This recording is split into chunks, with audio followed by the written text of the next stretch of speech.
समान नागरिक संहिता के संबंध में राज्य शासन द्वारा गठित उच्च स्तरीय समिति की बैठक का आयोजन जनप्रतिनिधियों, वरिष्ठ नागरिकों की उपस्थिति में मल्हार स्मृति मंदिर देवास सभाकक्ष में संपन्न हुआ, जिसमें सांसद महेंद्र सिंह सोलंकी और कांग्रेस नेता मनोज राजानी, पत्रकार सौरभ सचान, दीपक विश्वकर्मा ने अपनी अपनी बात रखी। जो ये यूसीसी की बात चल रही है 4 बजे हुई, आपने कहा कि केवल यहाँ लागू होगा क्या? हाँ, दोनों प्रकार है। जैसे शिक्षा यह कॉन्करेंट लिस्ट में आती है, केंद्र का भी है और राज्य के इसमें भी आती है। तो अभी हम आ रहे हैं शाहजहाँपुर से, तो एक जन ने ऐसे ही बोला कि सब दूर एक जैसी होनी चाहिए, क्यों ऐसा अलग अलग है? हाँ, ये राज्य, क्योंकि शिक्षा जैसे वहाँ का, हमारे अलग अलग प्रांत बने, अलग अलग विशेषता है, उसकी भाषा, भूषा, कर्मकांड, ये सब अलग होने के बाद भी जो चारों दिशाओं के तीर्थ है वो एक है, हर कोई मानता है। मेरा आपसे ये निवेदन है कि ये जो हमारी यहाँ समिति बनाई गई है, केवल उसके बारे में हम यहाँ आपको थोड़ा बताएं और जनमत संग्रह करें। क्या लगता है? आपने बोला कि इसका ड्राफ्ट यदि मिलता है, आपने ऐसा बोला कि हमें ड्राफ्ट मिलेगा, तो ड्राफ्ट बनाने के लिए ये समिति है। 20 तारीख तक, 20 जून तक बहुत अल्प समिति है, इसीलिए हर जिले में हो रहा है और सभी प्रकार के जितनी भी हमारे यहाँ विभिन्नताएं हैं वहाँ के लोग अपना मत दें। साथ में इसमें वकील लोग भी हैं, जो 6 लोगों की 7 लोगों की समिति, उसमें वरिष्ठ वकील भी है।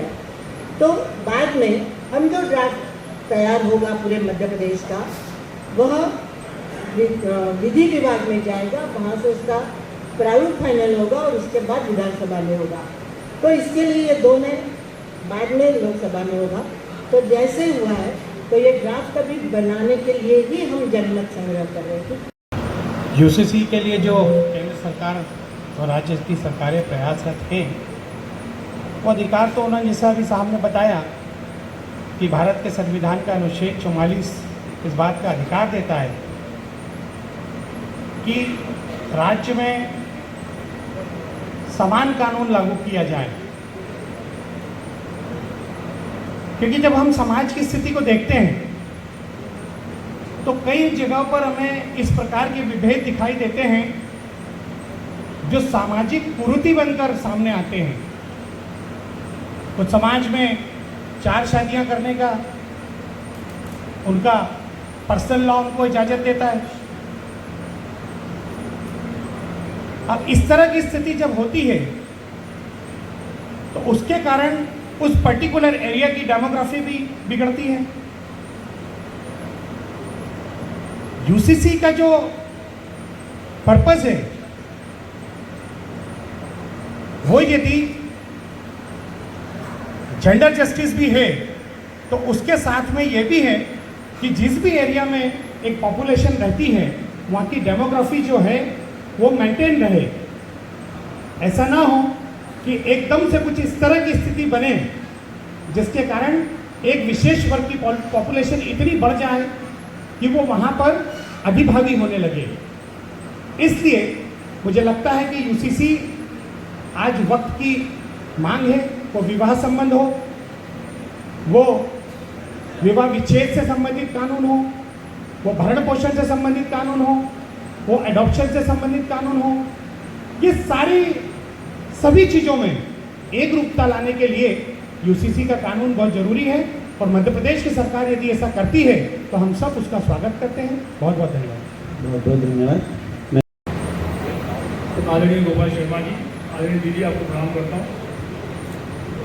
यूसीसी का जो विषय है, जैसा कि शर्मा जी ने बताया कि बहुत ही पेचीदा विषय है और मैं अभी तक समझ नहीं पाया कि आईपीसी या जो भी धाराएं लगती है क्या राज्यों के हिसाब से लगती है या देश के हिसाब से। कानून जो लगेगा मुझे ऐसा लगता है कि पूरे देश में लागू होना चाहिए। केवल मध्य प्रदेश की सरकार लागू कर दे तो क्या उसको मान्यता मिलेगी?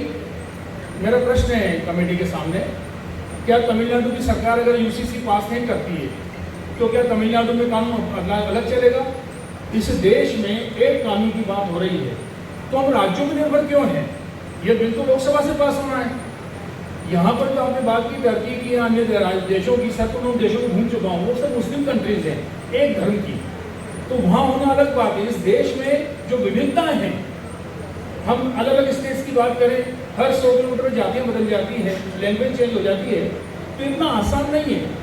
और मैं ऐसा मान के चलता हूँ कि विद्वान हमारे प्रधानमंत्री पुराने रहे सारे सभी पार्टियों के, इस देश की जिन्हें सेवा की, उनके मन में भी ये रहा होगा कि हमारे देश की नागरिकता होना चाहिए, जैसी हम भी समर्थन करते हैं, परंतु किसी विशेष को टारगेट करके, जैसे आपने अभी गोवा का बताया, गोवा एक छोटा सा पुर्तगालियों का स्टेट रहा है, हमें सबको पता है, बाद में विलीन हुआ भारत में। मेरा आपसे निवेदन है कि पूरे देश में कानून एक जैसा हो। यहाँ राज्यों की बात की जा रही है, हम मुख्यमंत्री जी को धन्यवाद देना चाहते हैं, धन्यवाद देना चाहिए, सबके मुख्यमंत्री जी हैं, लागू हो तो पूरे देश के नियम लागू हों। आपने हिमाचल की बात की, मैंने हिमाचल के साथ काम किया, काफ़ी पार्टी का वहाँ पर, उत्तराखंड और हिमाचल में से सेम कानून, वहाँ पर जो बहुपति प्रथा है, मैं मुझे मालूम वहाँ पे है इस तरह की प्रथा। समाज में भी बहुत सारी विसंगतियाँ हैं, लिव इन रिलेशनशिप की बात की, बहुपतियों की बात की, बहुपत्नियों की बात की, निश्चित रूप से मैं इसका समाधान करता हूँ, खत्म होना चाहिए, पर कानून ऐसा बनना चाहिए कि देश के हर नागरिक को उसका अधिकार रहे और वो कर्तव्यता के साथ कानून का पालन कर सके। मैं आपसे यही निवेदन करना चाहता हूँ। बहुत बहुत धन्यवाद। जय हिंद। को लिखा और उसमें नियम लिखे, उन सभी में महिलाओं को अधिकार कम कर दिए, और जिन आदिवासियों ने, जनजातियों ने, जिनके लिए कोई नियम नहीं लिखे, वहाँ पे महिलाओं के अधिकार आज भी जिंदा हैं।